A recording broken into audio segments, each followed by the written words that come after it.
I'll remind Dr. Swan that he's still sworn to tell the truth. We'll just pick up Yes, where Chief we Justice. left off yesterday. Thank you, Dr. Swan. Thank you, Chief Justice. Good morning, Dr. Swan. Good morning, Council. I want to try not to rehash too much of what we've done before, and hopefully I'll finish up fairly soon. But I do have a few more questions, if you'll bear with me. Certainly. We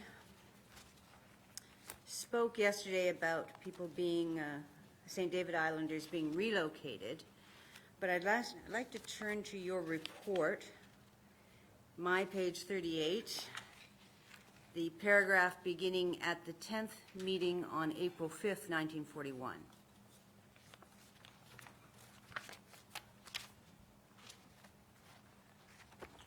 Council, would it be okay to just give me the number of the footnote of that paragraph? Footnote is 82.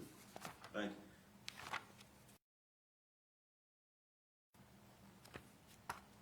you. Yes. So in that portion of your report, you note that at the 10th meeting on April 5th, 1941, it was decided that 74 persons would get compensation only, 10 persons compensation and helped with buying new homes, 36 persons whose homes would have to be built. And this comes, if I can get the document, oops, one moment, in SD, if you could, I may not have it noted, one moment.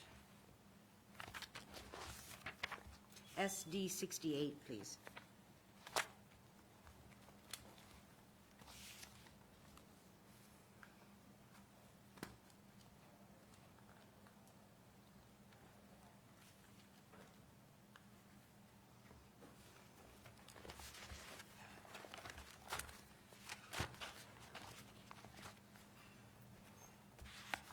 So I want to clarify, because in your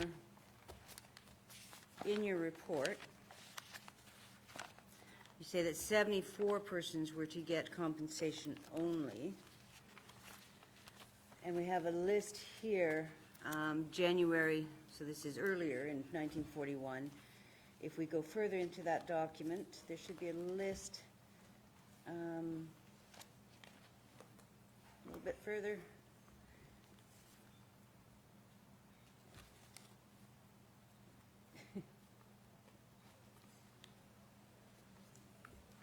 There we go. I don't know if we can write that.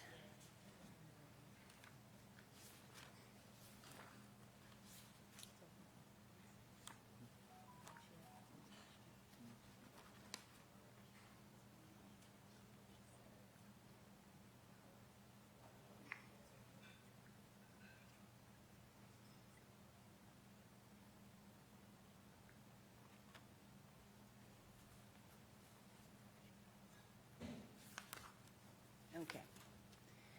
So in your report, by April 5th, it appears we're dealing with a total of about 120 persons.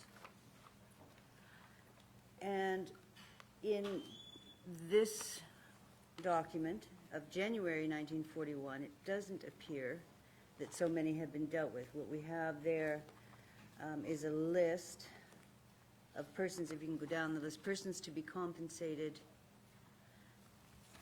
of 31 people, and persons to be resettled in the East End 35, persons to be settled in the West End 9. Were you able to determine why there was that discrepancy, first of all, in the numbers of people as time went on? Well, Council, I'm happy to answer the question. Mm-hmm. However, I cannot see. You reference a document, and it's possibly on the screen for the commission, but I don't. Sorry, it's I view it to the commission. It's SD 68. Does that assist you at all? Right. It's the Yes. yeah, it's the document that has the list of at least by January 1941, of persons, the three lists, persons to be settled in the east, in the west, and persons to be compensated. Correct. Were you also referencing another document or just another section in the report? I was referencing the section that I had pointed out, which is the footnote 82, which seems to have a different number of people being compensated or settled by April.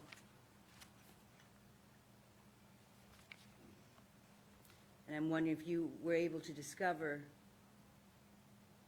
it may just be that there's more than, I mean, when we look at the list, Felix Borden seems to have 2 people being settled. Gerald Brangman 1, Solomon Fox 2. So if we added up all those numbers, it may add up to what you had in your report. Is that correct? Right, those will be the family members. Okay. But the claims were specifically going to one person or head of the household. Okay. Some of these would be children as well. Although I would say in January, the commission starts in December. Mm-hmm. So by April, There may have been more. Probably would have been some changes. You know, maybe change of status. So there's some change over time Okay. with Now, these lists. if we move on in that same document to a letter penned January 9th, 1941, going forward in that document, I think you referenced this in your evidence, but I wanted to pull it up. And now it's going to have to be turned around again. So this is in the same document, SD 68, the letter dated January 9th, 1941, wherein the chairman of the St. David's Committee, Mr. Dill, says it would be impossible to have any publicity on this list of compensation, etc., in its present form, due to the distinction of one person being paid compensation and one not capable of receiving monetary compensation. You referenced that. I wonder if you could explain what was behind that. Were you able to discover any other documents or minutes that explained why Mr. Dill thought it wasn't able to have any publicity on this list? That's a great question. My sense was that if we go back to, I make a reference to the second meeting of the committee on December 24th, where they mentioned having to have a sense of paternalism in determining who was compensated, who received funds as opposed to who may have a home built. And you know, there's a discussion around some people will spend the money foolishly. And so I think what seems to be the first memorandum is based on those guidelines. And it seems like they're too concerned that it may be being too obvious with the paternalism. Okay. So they retract some of those comments. They discussed it in the next meeting, and then they create a second memorandum that is based on land title, as opposed to simply initially what they said was, well, the grouping that they initially used, they transformed that and used the notion of land title to disguise, you know, what they really were getting at was that they felt that some people would not would not appropriately use funds. But they're very clear that they want to use a sense of paternalism in doing so. Right. That's the sense that I got from looking at both memorandums and some of the minutes around that discussion. And the persons to be compensated then were not being relocated on another plot of land and not having a home built for them, correct? Exactly. But it also changes where it becomes the initial discussion is some would directly receive funds to build their own homes, but then there would become some would receive funds, but they still would need to be helped in acquiring land to build. And then there were some where there would be no monetary compensation, but they'll be relocated. Right. That's what they settled on eventually. But at least by this list, in this document, and this is an early document in January, there are at least 31 people there that they've identified to be compensated. Yes, So not given another plot of land. yes. And if we look back to document SD 5, first of all,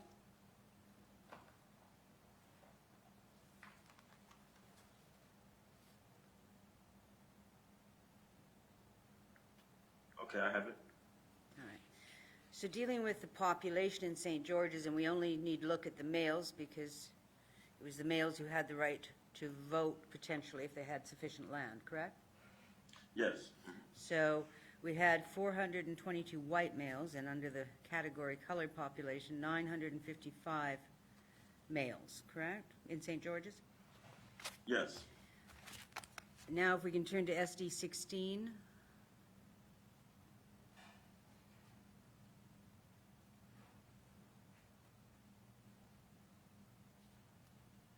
This is the political franchise.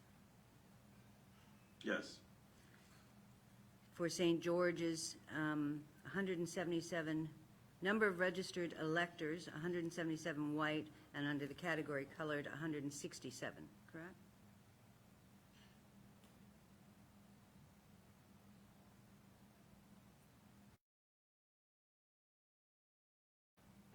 SD 16. That's what I Yes. yeah. There are actually two SD 16s. Oh, Yes, I have. I have. Okay. So there's a difference in the registered electors, at least according to this document, of 10 between white and the category colored.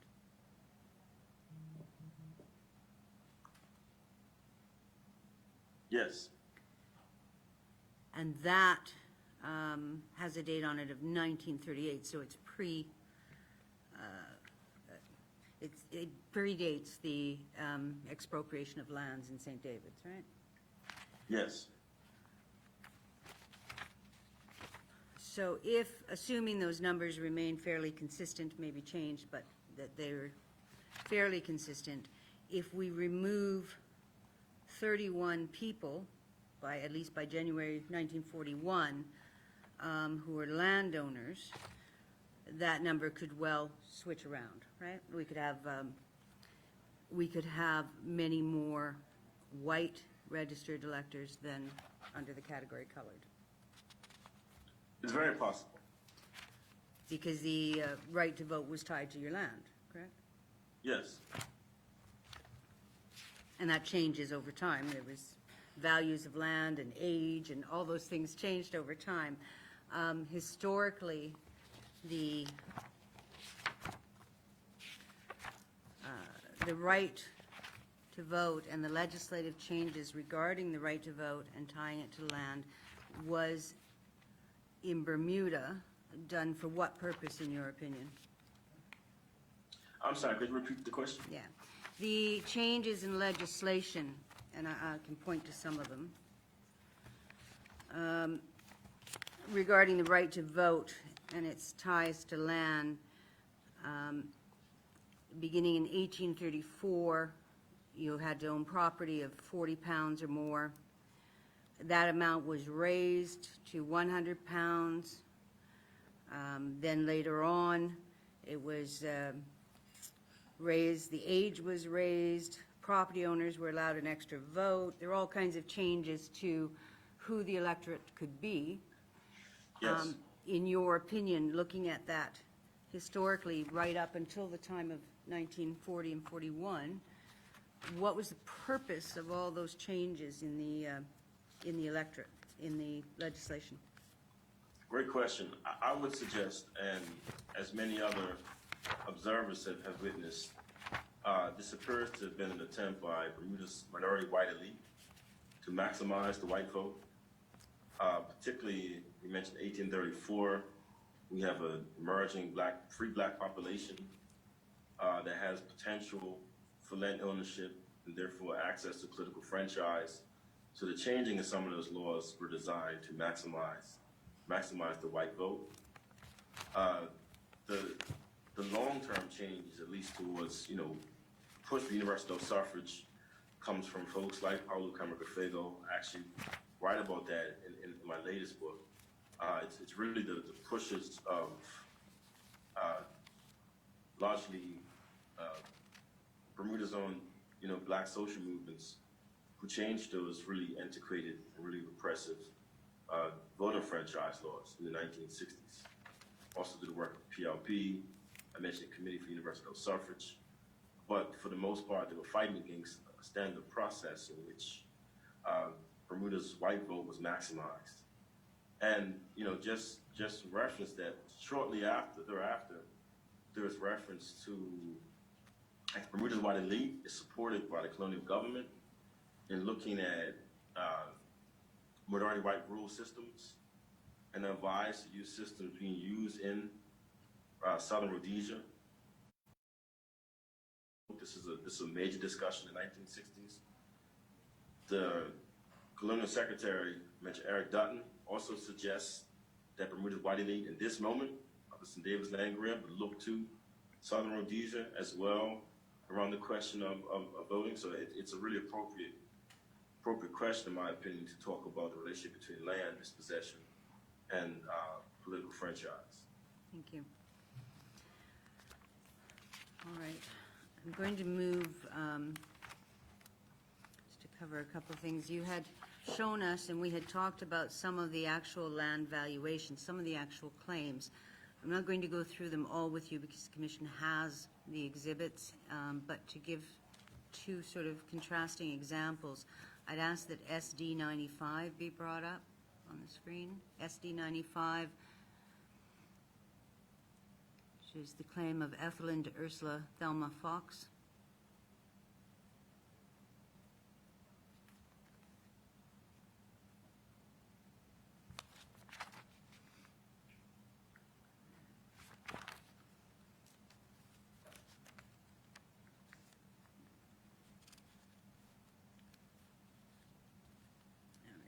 Do you have that, Dr. Swan? Yes, I do, Counsel. Okay. When we look at the first page of that document, we see it's the claim of this woman, Ethelind Ursula Thelma Fox, and it's accepted that the lot could be between 0.22 or 0.23 of an acre. Right. But if we go down the page, this is the owner's valuation, correct? Yes. And her evaluation appears, even to the persons who initially take her form and interview her, to have been somewhat low. Right. Mm-hmm. So it's revised upwards to, at the bottom, a total valuation of £559, including compensation for dispossession. Correct. Now, she is on the list that we just reviewed of people who was only to receive compensation, no land. So if we go over to the next page of that document, at the top of the page, we see,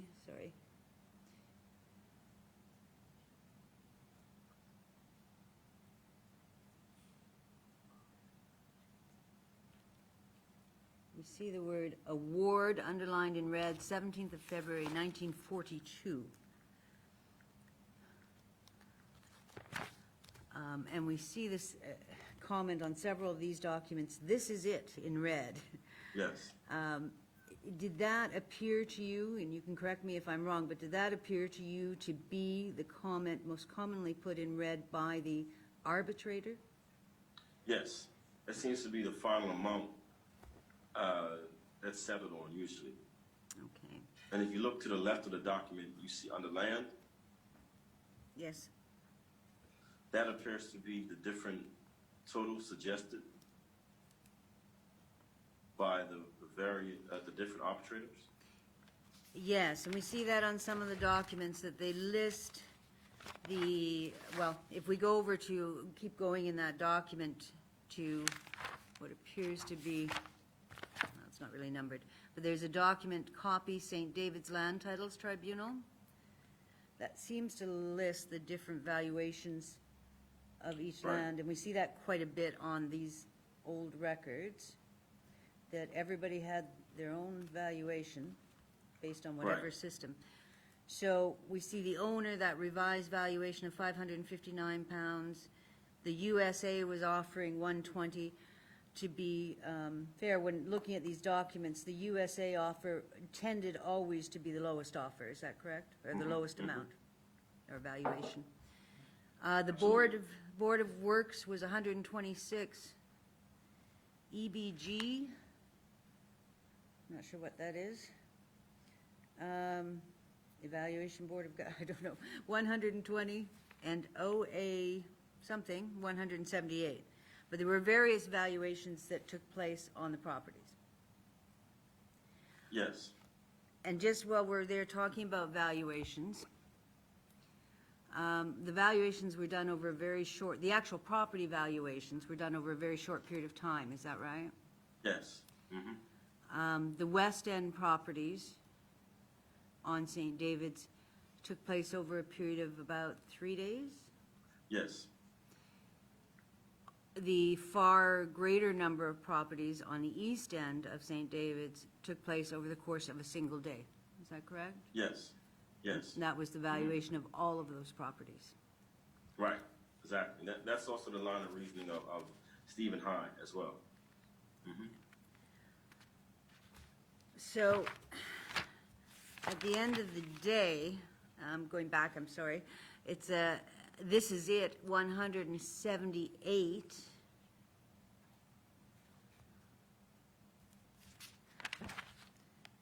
pounds is less than the revised owner's evaluation, but seems to be the final award. Is that correct? Yes. Yes. Turning to the next page of that document, after we see the this is it amount, we have the actual hearing. You see the hearing took place on February 12th. Whoops, we're not. Yes. Not on the right page. Page 3 of Yeah, 9. page 3 out of the document. Page 3? Back. Wait, I'm sorry. I was on page 3. Well, that's it. It's the document that has the handwriting EUT Fox hearing, 12th of February, 1942. It's a handwritten document right after the award document. Yes. So we see the award is Right, given, history. award is given 17th of February, 1942. The hearing actually takes place, according to this document, on the 12th of February, 1942. Yes. And I wanted to bring this document up so you can help us, because you talked about the loss of the land being, I think, to be fair, more than just the loss of an acre of land. It was the loss of a number of cultural, socioeconomic features going forward. Yes. And in this document, what we have is from ACE Fox, father through mother, Annie L. Fox, about 1937, talks about the shares of the land. And then we go to, a number of people seem to be present at this hearing, or at least spoken about, and I'm not sure, Geo Herber Pitcher, husband of Yes. husband of 98/99, husband of some number. Well, it would be the case number. Yes. 9899. So that would be. I can clarify for you one Yeah, second if you would like me to. sure.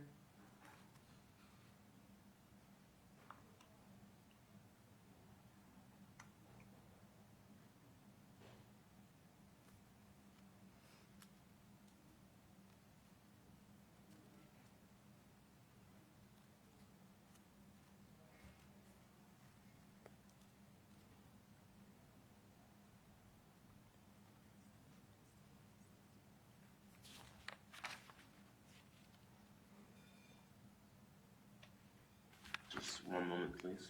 Sure.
It's okay, if it's not immediately available, we can move on. What I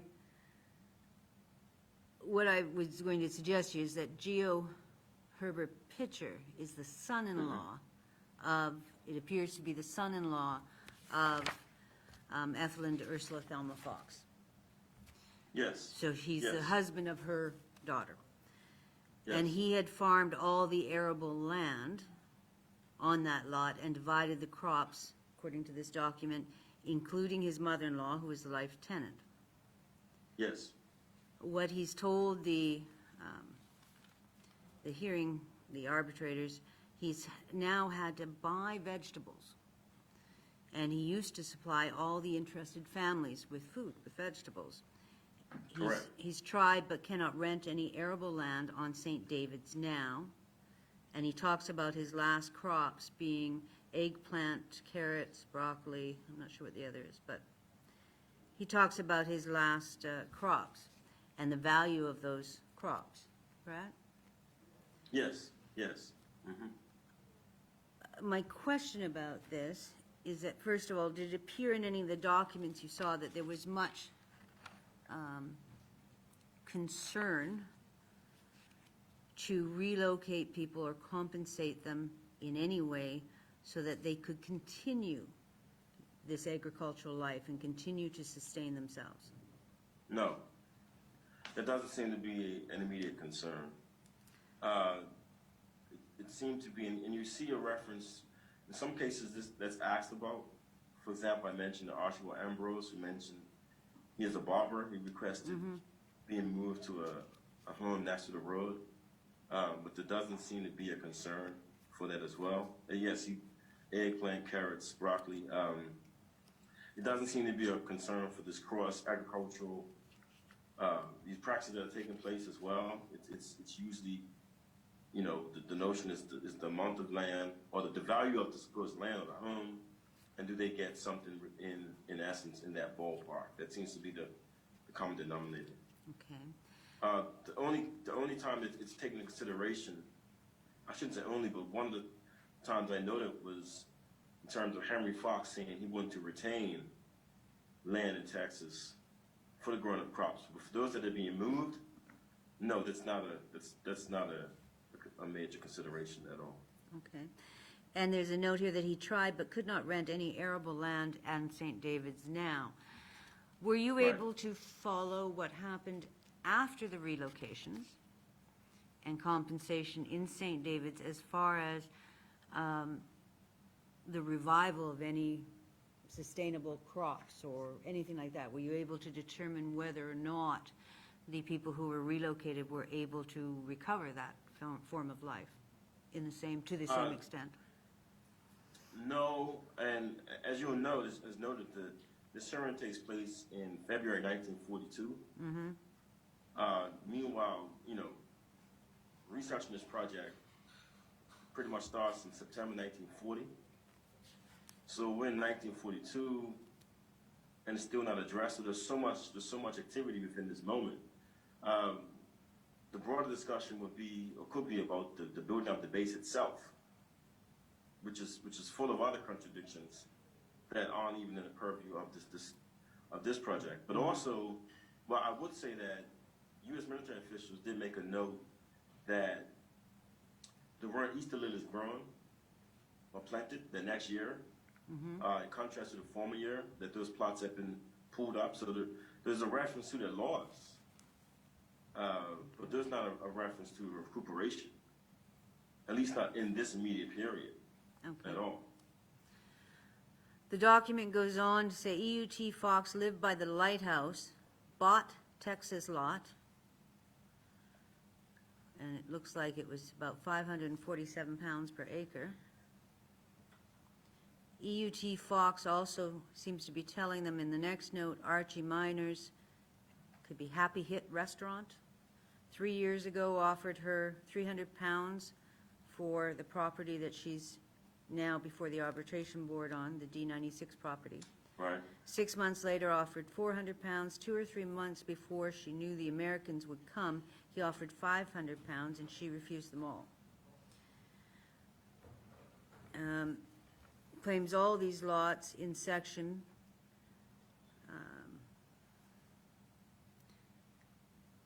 becoming business section, Black Horse Restaurants, East End Wharf, MAG Quotations, northwest of there, no sales except CH Fox 500-pound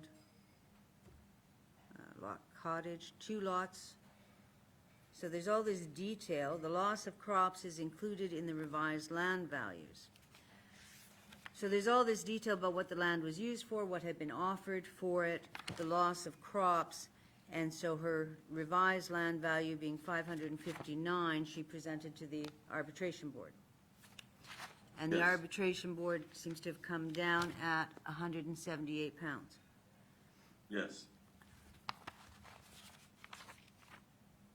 There does not, you would agree with me, appear to be any explanation as to why they rejected the claim by the owner. No.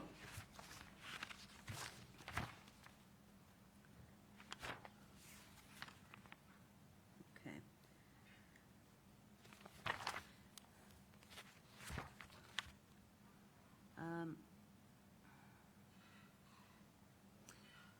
If we go over now to another document by contrast, can we bring up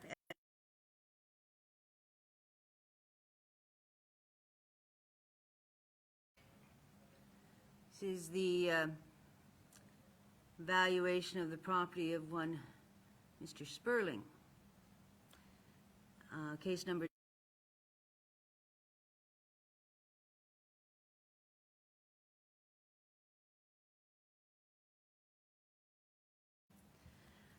and Mr. Sperling, interestingly, had 9.44 acres and the Americans, and a piece of waterfront on both Castle Harbor and Dolly's Bay was reserved for purchasers to have access to the waterfront on both sides. This is Yes. this is in his own evaluation, right? Yes. Excellent sites for directions. No sale was being made except to persons approved by those who had already previously bought lots. The land is heavily timbered with fully grown cedar trees, and it goes on to talk about the lovely Dolly's Cottage and the Whaler's Cottage. Below that, we see the valuation, and that Salisbury Stanley Sperling says that these are LH Smart's valuations. I assume that's some sort of real estate person, but I don't know. Or a surveyor. And he asked for 5,720 pounds, correct? Yes. Yes. Going back up to the top where we read that no sale was being made, first of all, his land wasn't sold. It was, he No. said that it was going to be sold to wealthy Americans, right? Correct.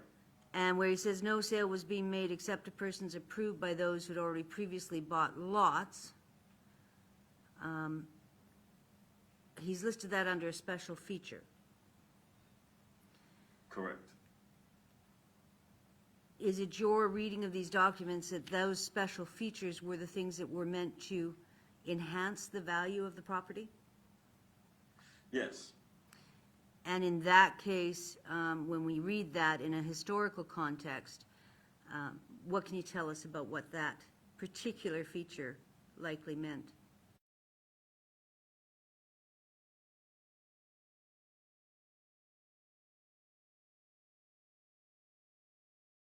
Reserved only for the wealthy elites, and this is going to be built upon the top.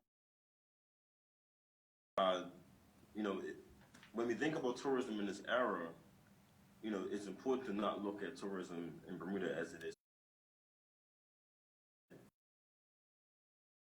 more racially inclusive, more open to other kind of persons.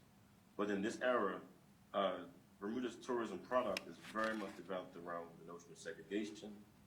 There are racist restrictions in terms of other ethnic groups, including Asians, persons of Jewish descent. We're not the ideal tourists. So this is very much about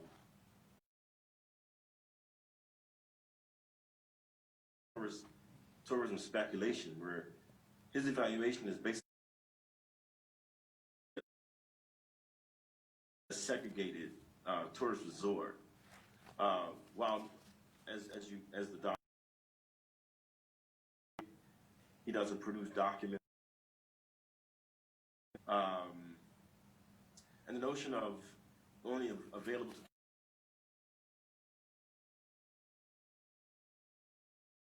to this segregated space. And for him, for the this actually is seen as something that it would increase the value. I mean, if you think about the fact that the wealthy American the theme of the wealthy American is used to have St. David's be the location of the base, as opposed to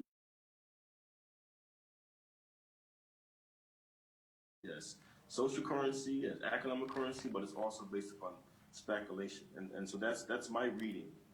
And also, I just want to point out that Sperling doesn't live on this property either. No. He's not someone who's going to suffer from loss of home. All right, so on the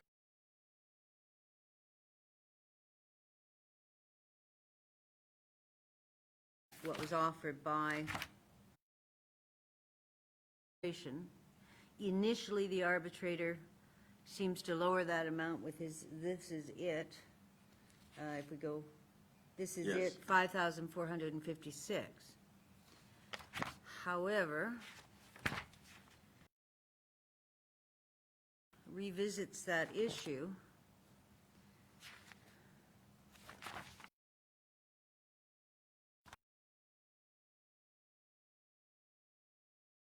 And appraisal form, Board of Public Works, Bermuda.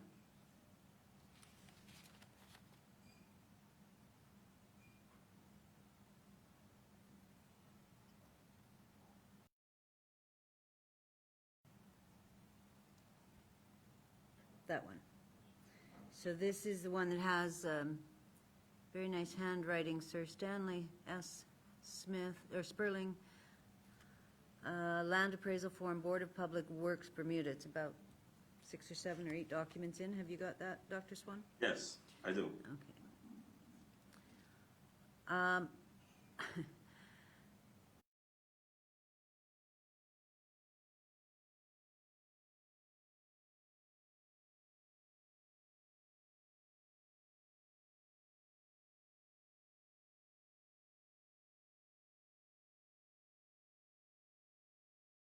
And the answer, and then it points downward on the document, and they're adding to the document. At the bottom, it says, answer would have agreed with SSS, Mr. Sperling, if he had not forgotten compensation. Yes. In the end, some lists I've looked at show that he was actually paid the 68.64. Yes. Is that-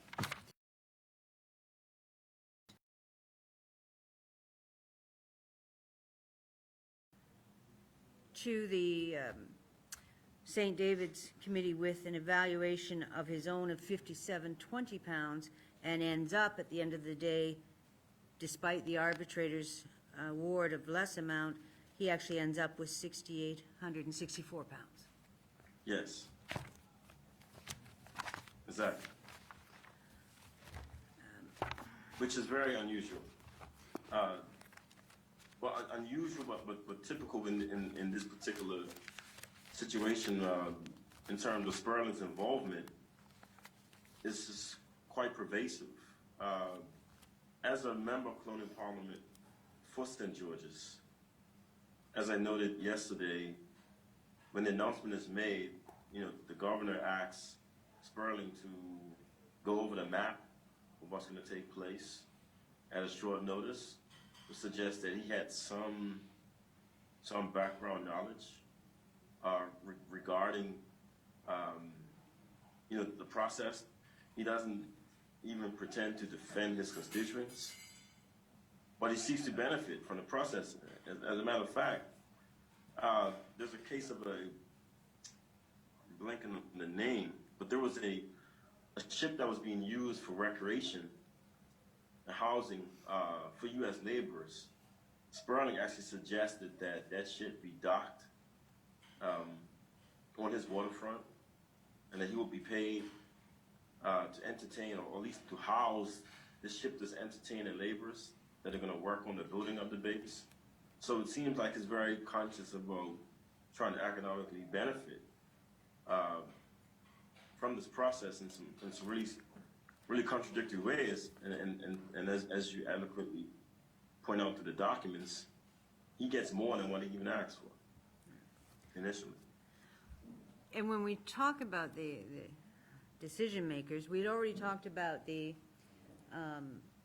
Bermuda Committee being all white elite males, right? The Yes. St. David's Committee, similarly, all white elite males. What about the Arbitration Committee? Oh, it's similar. All wealthy, London and white men, led by Sir Herbert Henniker Heaton, who was actually an Englishman who lived in Bermuda. And Goslin is also, F.S. Goslin is also involved in the tribunal as well. He's the head of the tribunals for arbitration. So we actually see we actually can recognize some of the familiar names from the Tuckerstown issue of decades before, involved in the same process.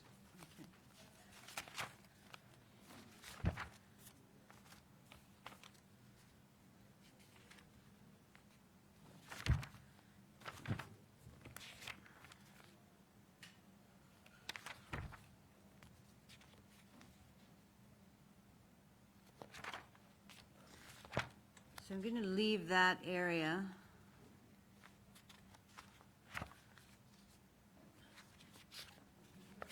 And move to now your conclusions. You have a section in your report entitled, "Who Lost and Benefited from the Land Grabs?" Yes. And that's at our page 55.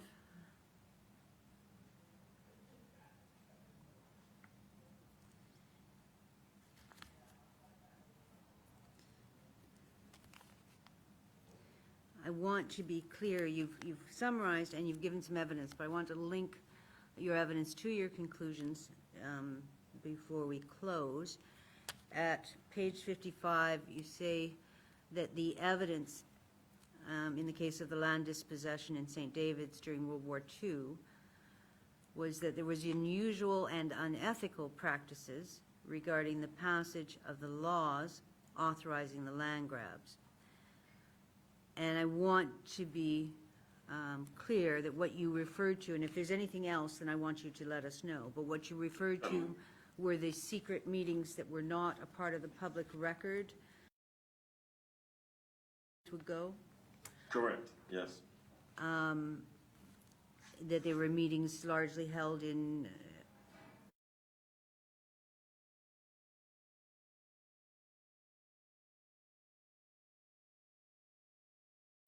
elitist clubs? Correct, yes. And there was no record for the most part of those meetings? Unless there may be some unofficial records kept by, I mean, there was some mention of, going to some of these events. But the U.S. officials noted that these were really strange because there were these pseudo gestures being made. But in terms of public records, no. Okay. And with respect to the passing of the laws itself, you've spoken about Mr. Sperling. Were there others that you were able to determine or unable to exclude that they had a personal interest in the passing of the law? Well, there is some discussion about what takes place in St. George's and what the building of the base would mean for property owners in St. George's. So there is some discussion of And I didn't look at St. George's, but I think what we could look at is other MCPs like E.P.T. Tucker and Toddings, who were MCPs of St. George's. We should look at property owners in St. George's who might have benefited from the presence of the U.S. base. There were references to laws being made that should prevent land speculation in St. David's, but they mentioned these laws should not be extended to St. George's. So in other words, there wouldn't be laws that would prevent speculation in St. George's, but in St. David's. So I think there is something there that was out of the purview. I think we raised, and you raised, the issue of the actual lease in exchange for destroyers that were never exchanged. Yes. Okay. Is there anything else that you would include in that category in your conclusion, unusual and unethical activities regarding the passing of the laws? Well, Gosling, who's also a significant figure, also owns land in St. David's, the Black Horse Tavern. The St. David's Committee rents his property for its duration, I believe at £100 a month, if I'm not mistaken. And there may be others, but those are the two names that really stand out. Okay. Still in the documents. You have next said undisclosed dealings and relationships between foreign speculators and Bermudian lawmakers. What specifically are you referring to there as it informs the unethical nature of the St. David's dispossession of land? This could include discussions between U.S. military officials. This will overlap with some of the discussions that takes place at the social meetings. That would not just include the commander, the U.S. military commander, but also his entire team. British officials, colonial secretary officials. There's a ton of other person in the room. As mentioned, Sir Henry Henniker, who is not, I don't know why he's suddenly selected to be an arbitrator. But it seems like, and this is also typical for Bermuda, a lot of these dealings that become public policy take place in these social gatherings of Bermuda's wide elite. This is a typical phenomenon. Okay. Your next portion of who benefited and who lost, you said that racial, class, and ethnic biases towards the communities targeted for removal. I think we've covered that at length. Yes. Unfair standards and or practices of land valuation. We've looked at some of those valuation documents. Overall, did you have a comment that you want to make as a general proposition about the valuation of land in St. David's? No, but I would just point out that there was a discussion over whether this evaluation be done by tribunal or by jury. And it was decided it should be a tribunal under the notion that St. David Islanders were clannish and that it wouldn't be a fair process. So I think that combines, that particular point and the last point. But I think that's also been clearly stated, particularly looking at the documents that we looked at today. So I wouldn't have anything else to add. We have talked at length about the power disparities between those carrying out the land acquisition and the residents. Limited avenues of redress for the displaced landowners beyond the arbitration committee. Was there anywhere else they could go? I would say very limited avenues. And I referenced a document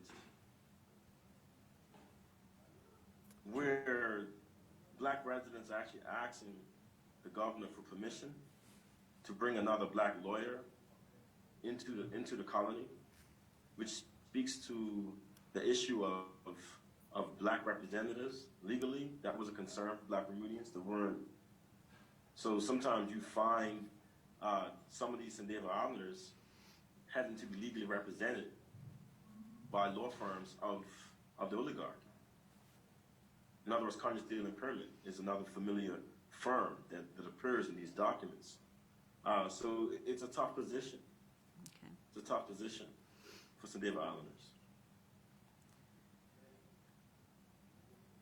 And we've talked at length about the societal impacts. At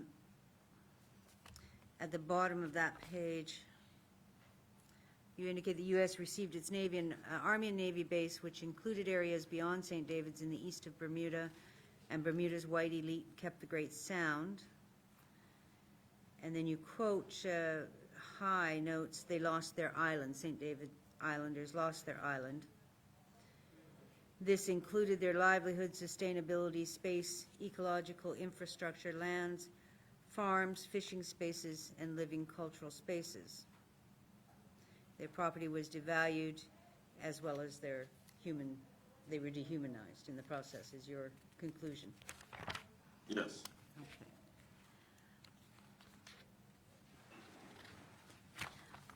I want to give you the opportunity, just before I finish asking you questions, to respond to what may be some criticisms of your position. Certainly. It may well be stated that this was wartime. There were real threats, real devastation to Britain, and that in the circumstances, a base had to be built somewhere to assist in that effort. The criticism may be that, in fact, it would have harmed tourism and the recovery of Bermuda, as in every country after the war, if the base had been located where initially they had talked about it. Do you have any response to that? Yes, to the first criticism, once again, the debate, the point is not the base in of itself. That is a legitimate, I think that's a legitimate discussion. The question is, why St. David's and not Riddles Bay? Why St. David's and not Great Sound? That's the question, and I think the report spells out why St. David's was selected along the lines of racism, along the lines of the colonial or the Bermuda's oligarchy had the opportunity to state its case behind closed doors with the support of the British colonial system. St. David Islanders are never given a choice or consulted in that process. So that's the issue. That's the broad concern. It's not the base itself is not the debate. It's why St. David's and not somewhere else. And what about those who would say, well, because it affected tourism less in the long run? I think that's speculation. We can imagine, we should be able to imagine, what if did Bermuda's system of tourism have to be based upon segregation? Did it have to? Were there other alternatives? Were there other possibilities? I found that, in terms of Bermuda's white oligarchy is given the position to speak its position as truth,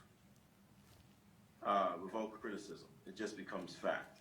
We need this, we need that, as opposed to this is what we want, and we'll sacrifice other members of the population to get what we want. And once again, in the moment, they're very clear about what tourism is. The argument is that if tourism is not segregated, then it won't thrive.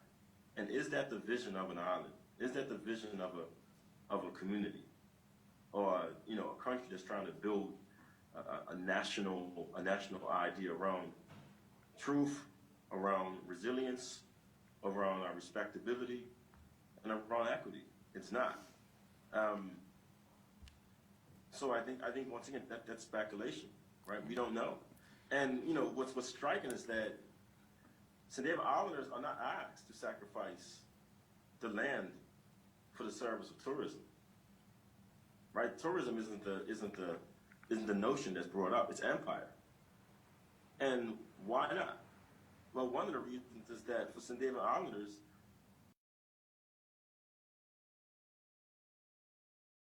they're not benefiting from it. The tourist industry in this era benefits Bermuda's white elite.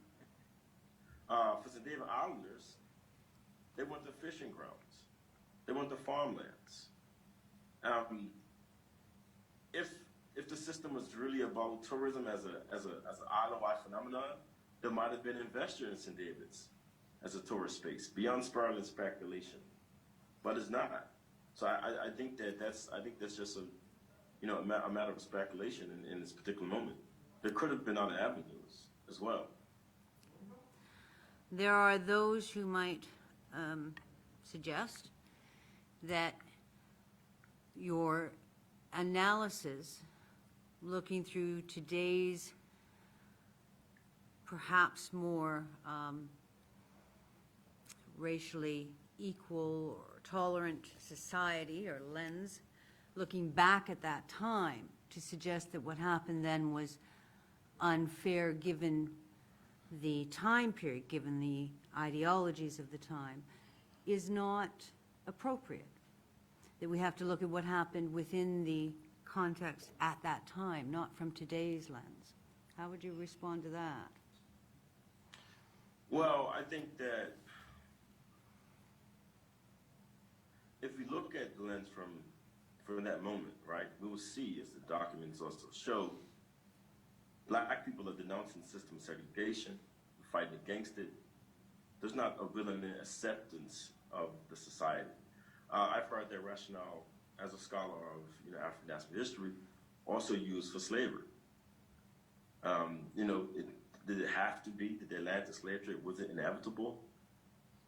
Would we say that we should be grateful or happy for the Atlantic slave trade because it produced wealth in the West? That would sound ludicrous.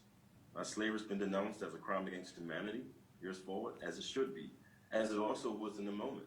It's just that those who resisted slavery, who fought against slavery, those voices were largely silenced, but there was also always resistance. Similarly, there was always resistance to segregation. It's not this broad acceptance of the system that colonial education tends to have us believe. And it's my suspicion that generations forward will see segregation as apartheid and as a crime against humanity along the lines that not just black Bermudians, but black in America denounced. So in one sense, we could look at, and as an historian, part of my work is to look at what occurs on the ground. And in the moment, black people are denouncing the system. There's once again, black Bermudians are trapped within this matrix of white internationalism. They're looking for redress. I'm sorry. I'm sorry. But you had indicated, and I just wanted to follow up on a point. You talked about colonial education, and you had indicated yesterday about what was in, for instance, the Gazette, as opposed to what might have been written about the reactions of St. David Islanders in personal notes and such. How satisfied are you or not that the public record reflected the position of the St. David Islanders once they knew their land was going to be taken? That's a great question. I mentioned yesterday that the Bermuda Recorder would have probably gave us a more clearer position publicly. The Gazette tended to state that there was not much resistance. It's also striking that W.E.S. Zul is on the St. David's committee. And so he would be one of these persons who would actually witness some of this disdain. But as a young school child in Bermuda, I didn't get a sense of that in his own books about Bermuda, which is quite revealing. Although his archives, his papers, which are in the library, the National Archive, speak to some of this disdain and these inequities and unethical practices. So I think that once again the story could be told different. I found that newspapers outside of Bermuda, like the New York Times, were more likely to talk about the resistance and complaints of St. David Islanders than the Royal Gazette. And I made this call yesterday. If there are community members who have access,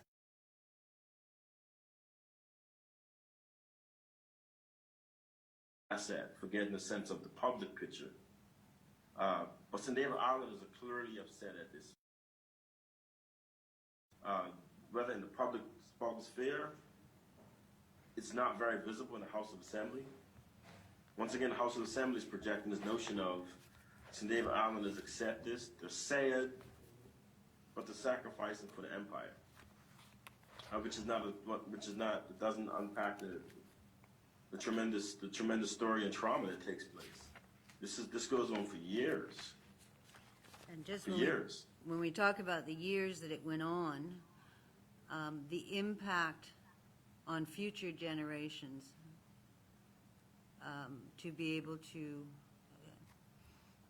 advance themselves both economically, politically, with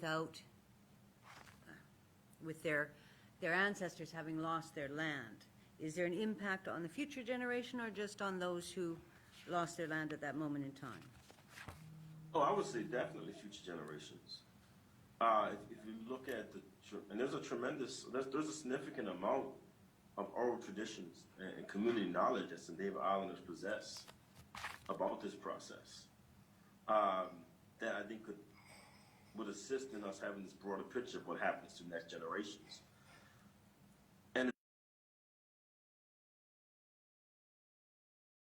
in the Bermuda of today, we have concerns about agricultural sustainability. I think it's evident there's an impact in agriculture, and we should actually invest more in seeing, once again, public grower in Bermuda. You take his land. What impact does that have on food technologies, cross-generational knowledges about agriculture, not just from a dietary perspective, but a cultural phenomenon? What does that?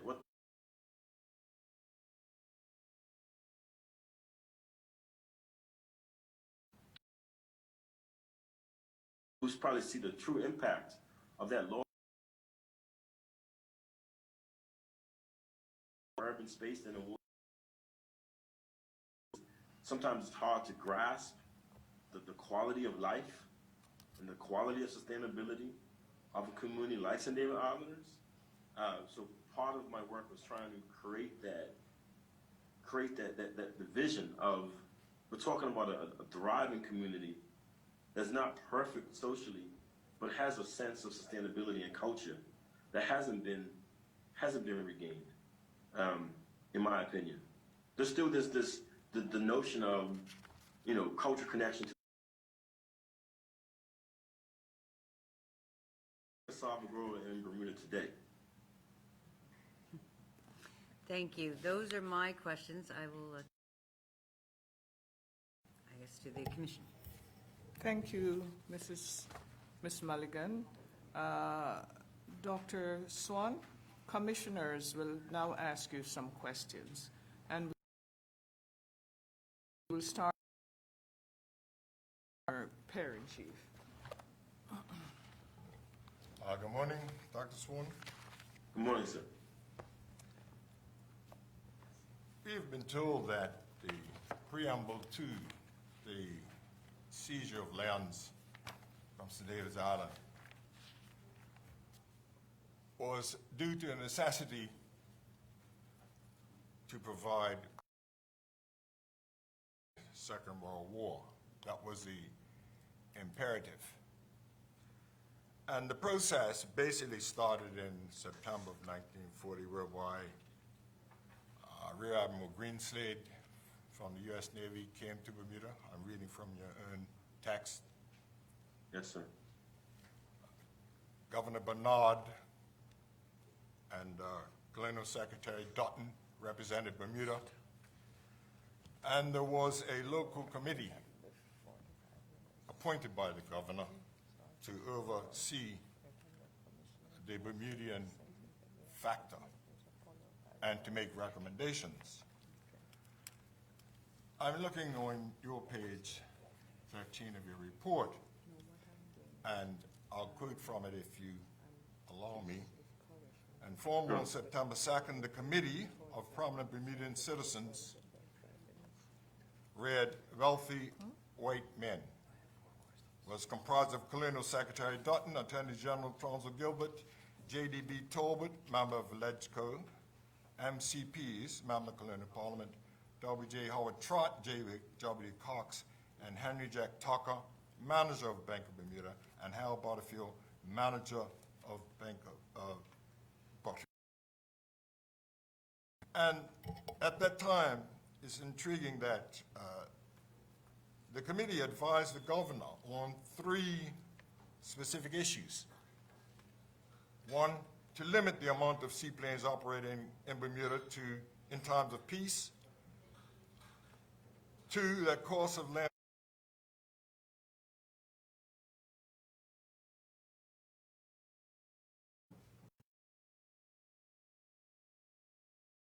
this, that advantage be taken of the negotiations to persuade the American government to lift the immigration ban on the entry of colored persons into the United States.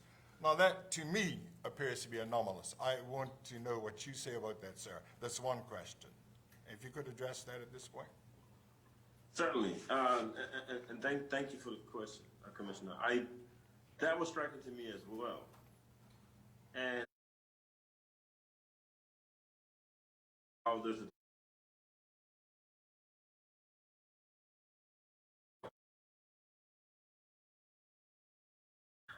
there seemed to be some concern that Bermuda with U.S. soldiers and military personnel, so the thinking seemed to be they will control the population by allowing black Bermudians or encouraging black Bermudians to immigrate to the United States. This reflects a pattern of population control by Bermuda's white elite for years. Even in the enslavement era, the laws that suggested free blacks be removed from the island to keep the Bermuda's white population at a certain level. It seems to be along that thinking. However, once the decision for St. David's see this as part of the longer, which I also found to be curious.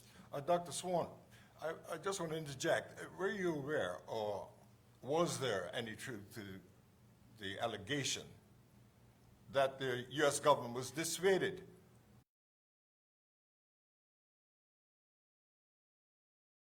those that were involved in engineering developments? Well, at the same time, General Greenslade also mentions that they want to build the base in Bermuda along the lines of what they call the Panama model, which referred to the construction of the Panama Canal, which was very segregated, which was very racialized. So I would say that the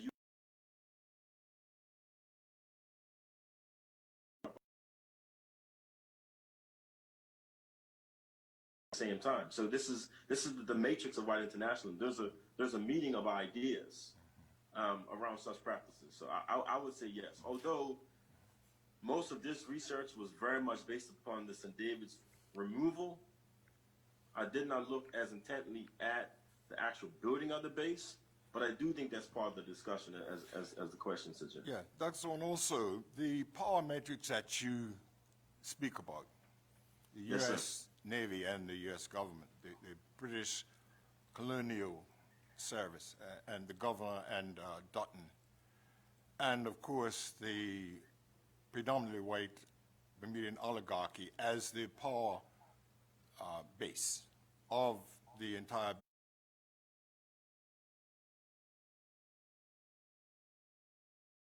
of St. David's Islanders.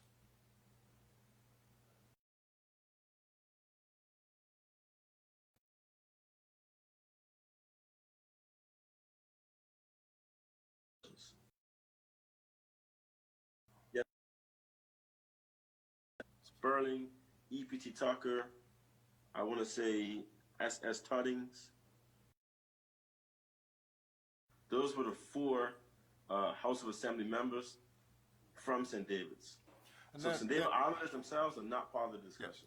And then a further question. Yes, sir. With the power matrix and the imbalance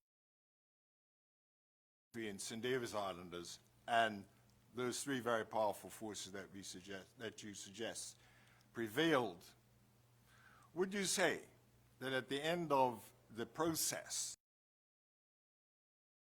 had a disadvantage in the whole situation? And what would you suggest? Would you suggest reparations? Keeping in mind, if you know anything about the rule of law, if there is tremendous and overwhelming negotiation, result negated and should be repaired or remedied. What is your position Yes, on sir. that? I think there is definitely imbalances, without question. When Greenslade acts,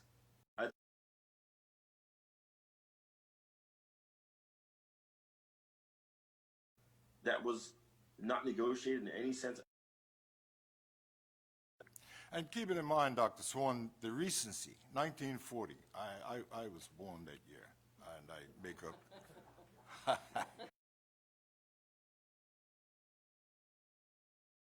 Close to my reality. This is not ancient history, and 20 years before, of Yes, sir. course, there was a dispossession of town. So this is not ancient history, and I see that you did make some recommendations that some reparations or return of property be made when the U.S. bases, I believe, quit. You made that recommendation to the Bermuda government. But thank you very much, sir. Those are my questions.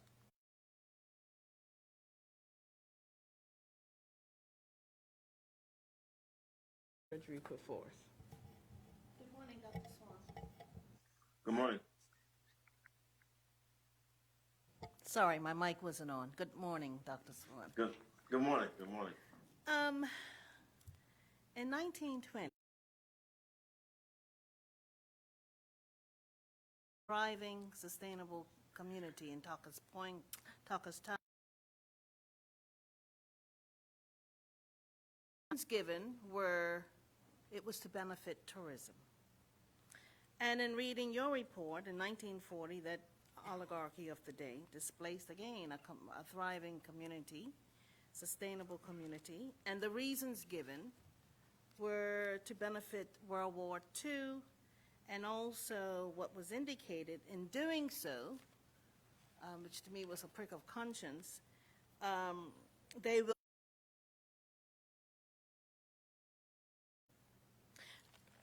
Now, I'm a person that believes in fairness and justice, and in reading your report, I was looking for that. But the words, you know, and that kept coming to the fore, adjectives and phrases such as, and we know, we've all heard that saying, a man's home is his castle. But yet, the community of St. David's, thinking that they were bringing such benefit, were dehumanizing my concern, because barracks. And the next word that came to my mind was stigmatization.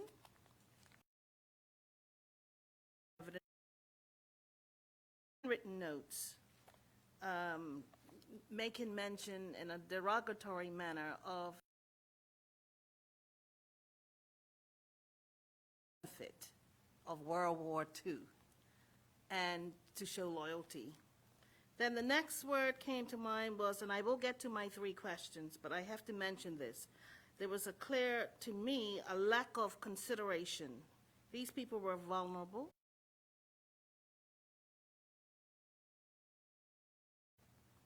And then, of course, there was, in my opinion, by the Bermuda Committee, because these people's voices weren't heard. So there was misrepresentation. And then there was, in my opinion, unfair appraisal of property,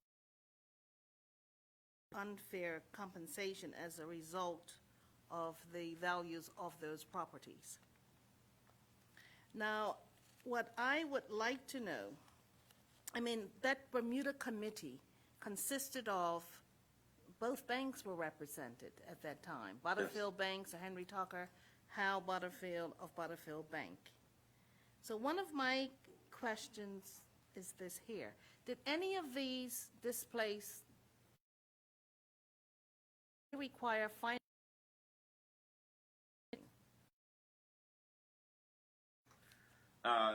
That's just it. That's just it. There's a suggestion that some of these displaced persons who couldn't afford, some of these displaced persons will be put into housing schemes Yes. with mortgages through the banks. And assumption, or do we Yes, know? that's a broad assumption. Some of these would. And so, if they did, do you know how many people may have acquired mortgage financing? Is there, would the record, the registry reflect that, or? It may be, and I could look at that. Okay. That was, and I would admit that when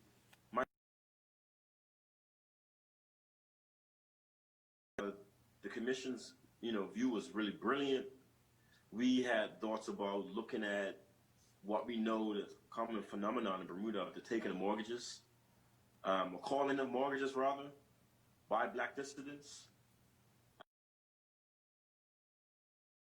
Major space to look at in terms of the question of land dispossession in Bermuda, but the amount of material and weight that was required in mortgages, which also goes back to the question of the generation subsequently, particularly if some of these are seniors, and if they incur debt, that debt is now passed on to their children or maybe their spouses. So I think there was something there that may extend beyond just that extends beyond the 1940s.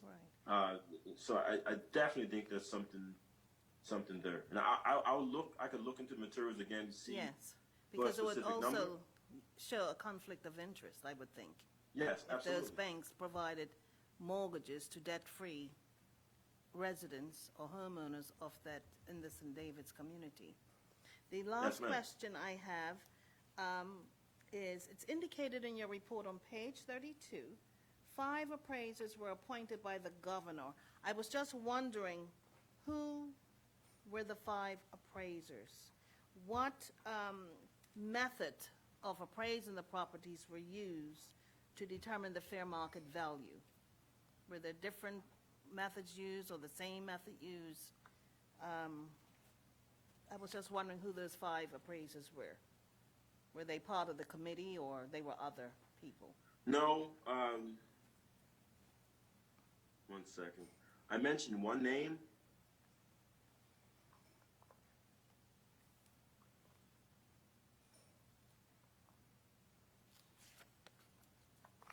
If you just bear for 1 minute. The board was led by they're all wealthy landowning white men in Bermuda, including Sir Herbert Penneker Heaton, who was an Englishman who lived in Bermuda. I can't get the other names of that arbitration board, but they were not reflective of the islands, certainly not St. David Islanders. Gosling's was also over the tribunal as well. And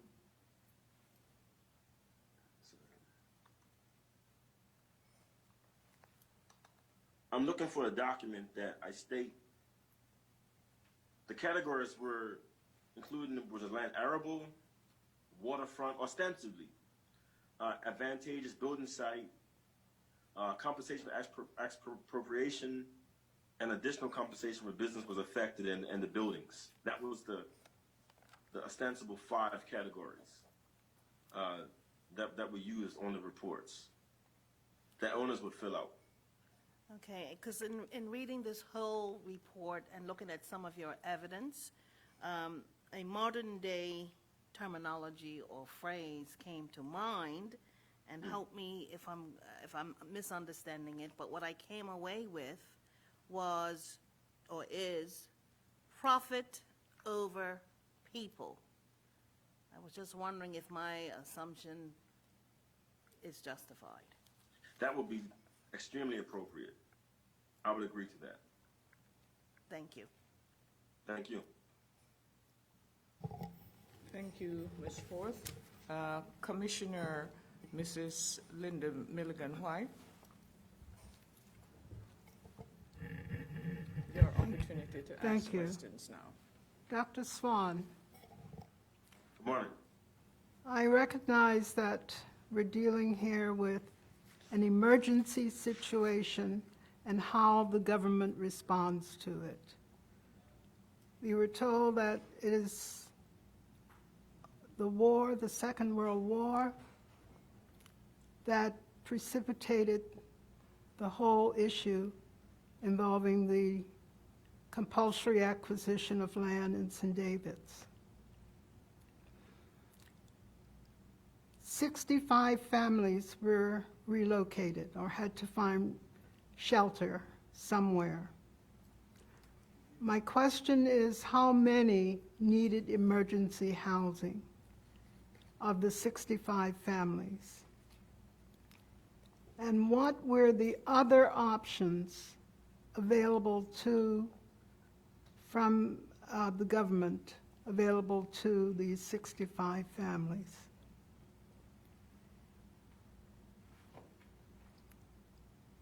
Dr. Swan? Yes, I'm bringing up, just bear with me 1 minute. I want to bring up one of the documents I submitted as evidence that lists the number of families that needed temporary accommodations.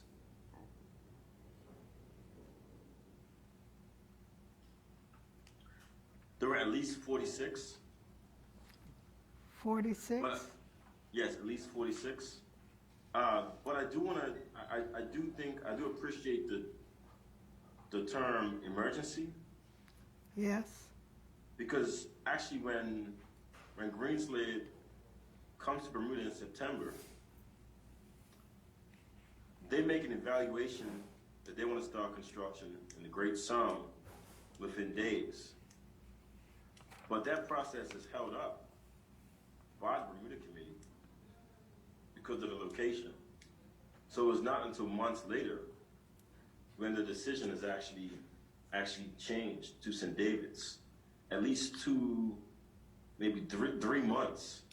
So in the context of an emergency, the move to St. David's actually slows the process down. In other words, if it's such an emergency in front of perspective of the state, they could have moved more expeditiously, if not for the Bermuda Committee slowing the process down. I got the impression that they were given 10 days notice to vacate their premises. Yes, on that, in the context of the families, yes, they're being told that, but the procedure plays out like this. They're informed in November, late November, that the property is going to be taken. An evaluation board conducts evaluations in December. They decide who to get the good homes for, but there's no discussion of moving to temporary spaces. it's not until May that they get notice that they need to leave in 10 days. And then the discussion of temporary housing is brought up. So they're definitely taken aback by it. The thinking was a home will be built. Once the home is built, we'll move to it. That's what San Diego Islanders, kind of broadly, I'm saying in quotes, expect to happen. That a home will be built. Once a home is built, all compensation will be paid, and then you'll move. They're not paying compensations for months in January. Half the time they don't agree to the low amounts of compensation. So they don't expect to be put in temporary housing. From November until May, they don't expect to be put in temporary housing. They're told that homes will be built for them and then they'll be moved. From their perspective, it clearly is an emergency. And that process also went against what they expected would take place, much less to be put in barracks and witnessing U.S. personnel living in some of the homes that they were forced to evacuate from.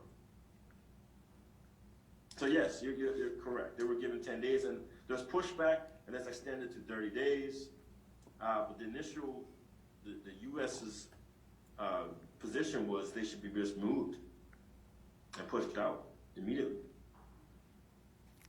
To what extent did you feel the government fulfilled its responsibility of providing humane assistance to the dispossessed in St. David's?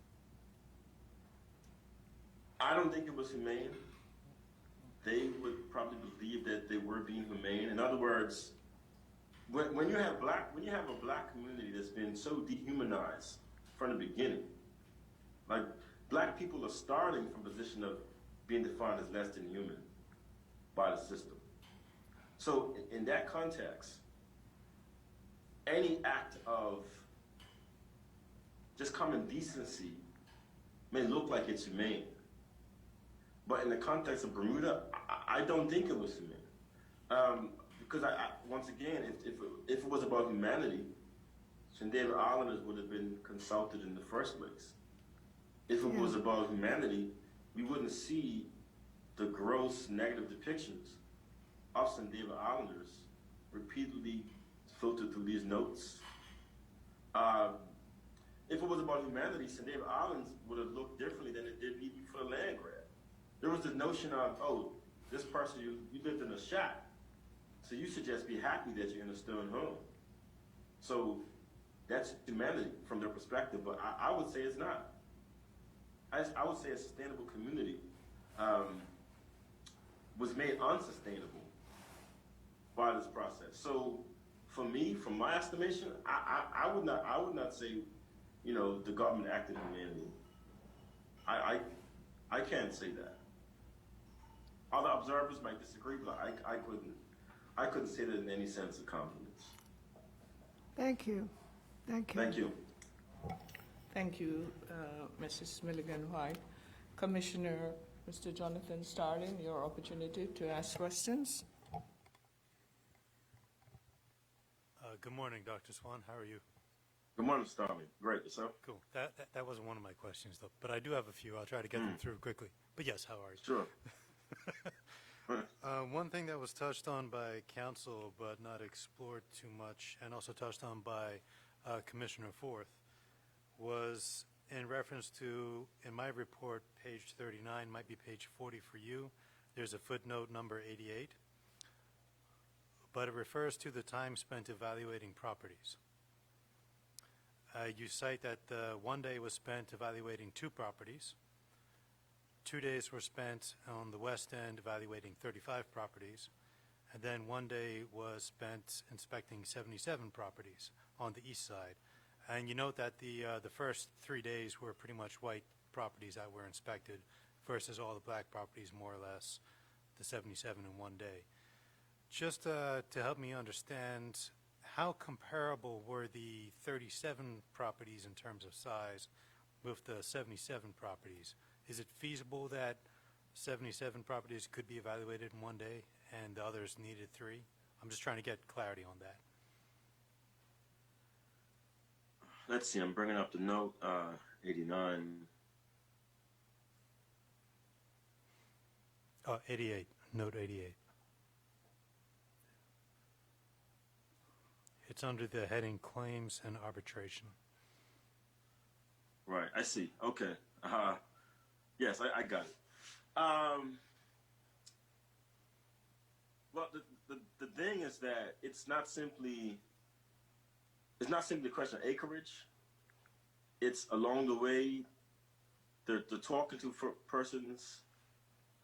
There's some dialogue with the residents who live on these properties. There's some sense of engagement, and to think that they could have been through 77 properties, which will also include dialogue with numbers of people,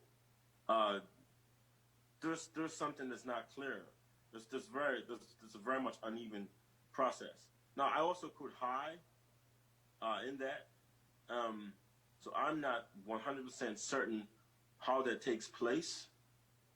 But it is clear that there's clearly more acreage on the east side than the west side. Longberg Island is a separate island. It's sizable, but still, it definitely raises some suspicion of there was this notion of that land over there is not as valuable, and there's clearly not balance in terms of how the land's assessed in terms of a time perspective. And to think that a process that's so transformative and so impactful for these communities and these numbers of families would just be brushed through, to me was deeply troubling. Thank you. Now, in this era, where Bermuda and the Bahamas were both colloquially called the Jim Crow Islands, would it be fair to say that the black residents of St. David's would have had equal access to lawyers, land surveyors, accountants, or financial advisors that the white residents would have had? In particular, I note that in S.S. Sperling's evaluation, he had the assistance of a real estate surveyor, and I understand Sperling himself was a lawyer. And you touched on it when you said that the residents requested bringing in a black lawyer from overseas. So I'm just trying to understand, would they even have had access to these expertise, or the expertise they had, would they have treated their clients fairly? Right, that's a great question. No, they would not have had the same level of access, and that speaks to the question of the power imbalances. And to your point, even if they did have representation, we have to ask questions about would they be treated with equity or fairly by that representation. Okay. Which is one of the reasons why the community is asking for the presence of a black lawyer, because it's clear that this is necessary. The community broadly wants people of black descent who they feel would actually speak to their circumstances, because Bermuda doesn't have an absence of lawyers. Mm-hmm. It's a question of black lawyers. Thank you. So to your point, no, there wasn't. Yeah, I'll concede. On page 26 of my report, you refer to the St. David's Committee compiling document Notes on St. David's Islanders. Yes. And in this, you refer to how the committee used racist and sexist physical descriptions, or descriptions of the physical attributes of the interviewees. It's not clear to me, did they also use similar language describing the white residents of St. David's, or were they not party to those notes? Give me 1 second. I want to bring it up, because they do reference some white St. David Islanders. But would those descriptions have been applied? St. David Islanders. I want to bring up the exact quote.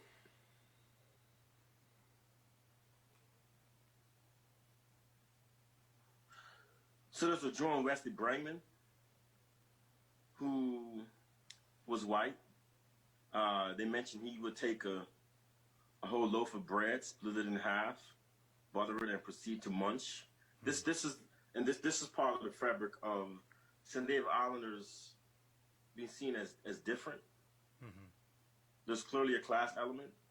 There's clearly in the context of Bermuda, there's still this white disdain for members of the Portuguese community that are, initially brought to Bermuda as by the British as a buffer group between white British citizens and the black community.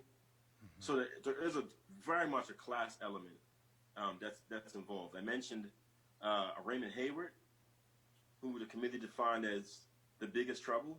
He was also white, but he was described as the illegitimate son of Eliza Wood Hayward, whose father was a Portuguese ambulance driver. This is part of the notes.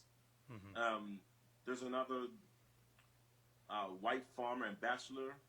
I think he only shows up in the notes because he was asked if he wanted a bathroom, and he said no.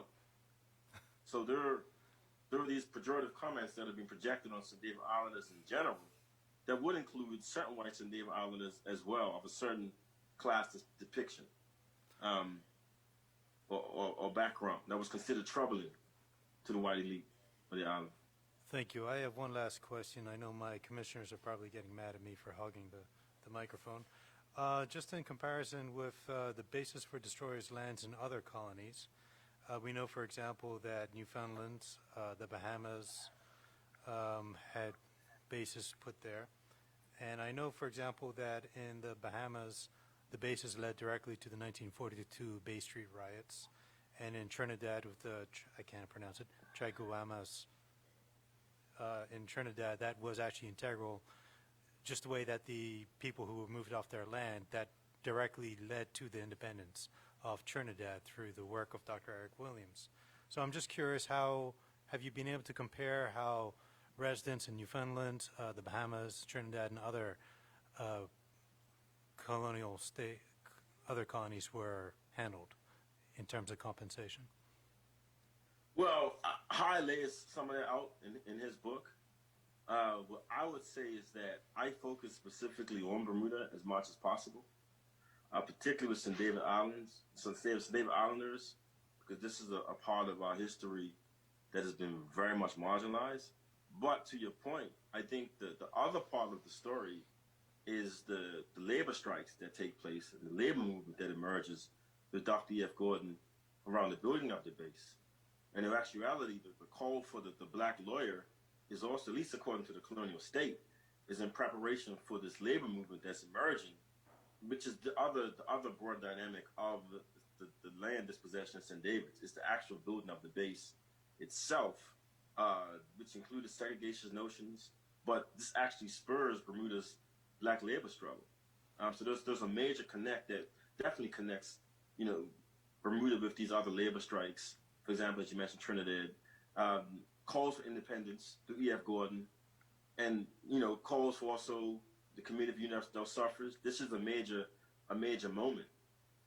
Because once again, actually looking at this report, I was hoping that I could see the recorder and see discourses overlapping between the labor struggle and how it's informed by this dispossession. I think that's another important avenue to look at in terms of the impact and the continued resistance to this process. My opinion is that it fuels into the labor struggle that has been written about by Ira Phillip, Dale Butler, but I think we need more intentionality around the dispossession of St. David's Island and how that influences Bermuda's labor struggles of the 40s and subsequent 1950s. Okay, thank you for your answers, Dr. Swan. I appreciate that. Thanks for your questions. Thank you, Mr. Starlin. In terms of managing our time, Mrs. Mulligan, will you be having any redress in due time? I don't foresee any at the moment. Yeah, because I was thinking I will ask Commissioner Stovall to ask his question now, then I could put over Ms. Binns to after lunch, and then I'll have her, and then have you do your redress. I think that may be a better management of time. So, Mr. Stovall, Commissioner Stovall, if you'll ask your questions, please. Good morning, Dr. Swan. Good morning, sir. It's a pleasure having you from one bison to the next. Yes, indeed. I'm going to be as succinct as I possibly can. would it be reasonable to characterize the Bermuda Committee's rule as a lobby against the initial leanings and preferences of the Americans for base locations, thereby making their pleadings internationally? Yes. Okay. See how easy that was? You have spoken to S.S. Sperling's dispensation of his now 9.44 acres. Does that mean that he was allowed to well, I think it was spoken that maybe there was some additional acreage, or was that his total amount? He has an additional 3, which is very curious. I'm not sure how that it's not reflected in the documents. Right. Why that extra 3 is not part of the U.S. survey. Right. But I found that to be striking. Further to that, well, we don't know based on what you're saying whether he was allowed to retain the remainder. He did. Yes, he did. Right. Okay. Overall in the scheme, were the other large property holdings by white Bermudians able to have a similar favorable resolution, meaning cash or land at market value? Is there any evidence of that? Longbar Island is totally so, but the largest landowner on Longbar Island is actually an American citizen. The Hayward estate, Raymond Hayward, who I mentioned, as the committee defines as, the worst problem. He doesn't want to sell his land, even at market value. So he does it begrudgingly, but he's very affirmative about, he wasn't in the market. And so he would say no. He would say the market value was not enough because he wasn't trying to sell his land. Okay, so there is a record. In other words, S.S. Sperling received more than he asked for. So Yes. was that an anomaly, or did everybody else basically receive, the market value, whether they were satisfied or not? The larger white claimants usually received compensation close to what they wanted. If they didn't get more, they got closer to what they asked for than what the majority of black residents of St. David Islanders got. So And there are discrepancies. in that, and- go ahead. Didn't mean to interrupt you. No, I'm sorry. I just want to point to where you can. That would be. It's as evidence. Yes. I want to just point you to the right document. So just bear with me for a minute. No problem.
My apologies. It's taken slightly longer than I would think that I intended, but if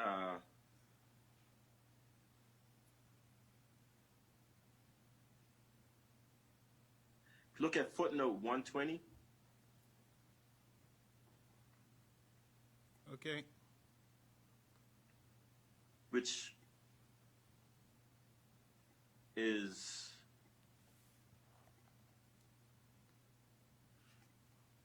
So SD 120. SD 120, the footnote lays out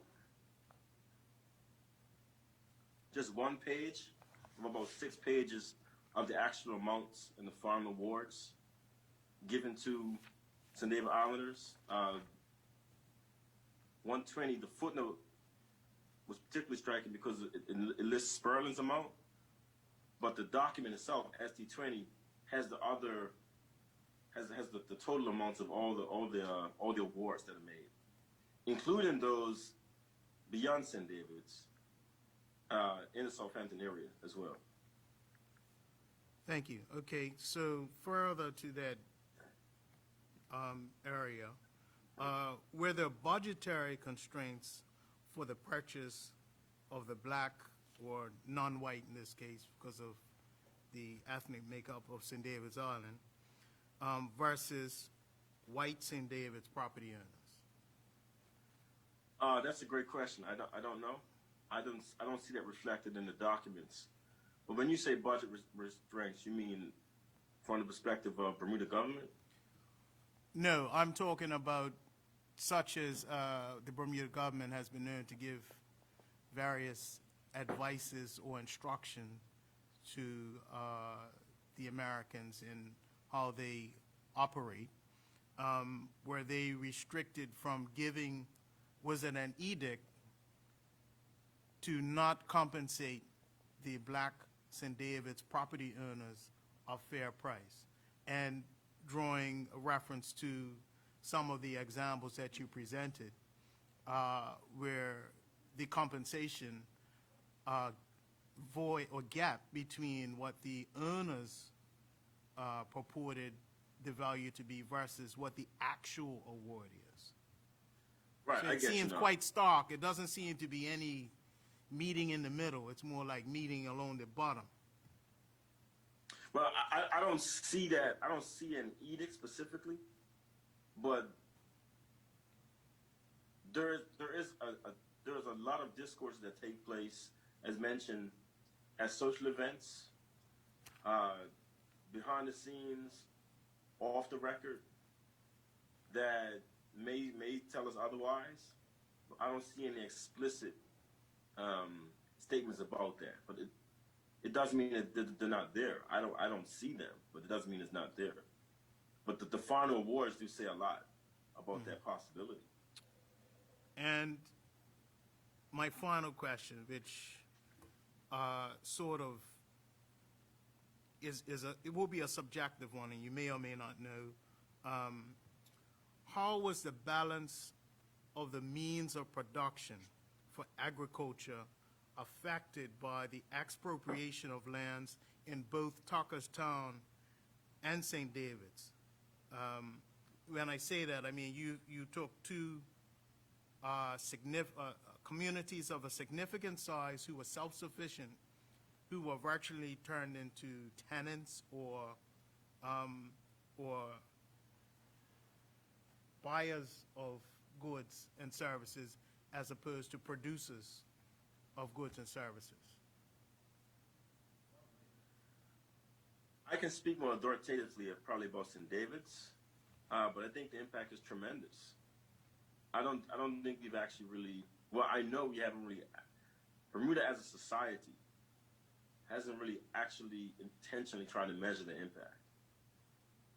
We're making generalizations about the impact, but once again, when I ask the question, right, where's the largest cassava grown in Bermuda today?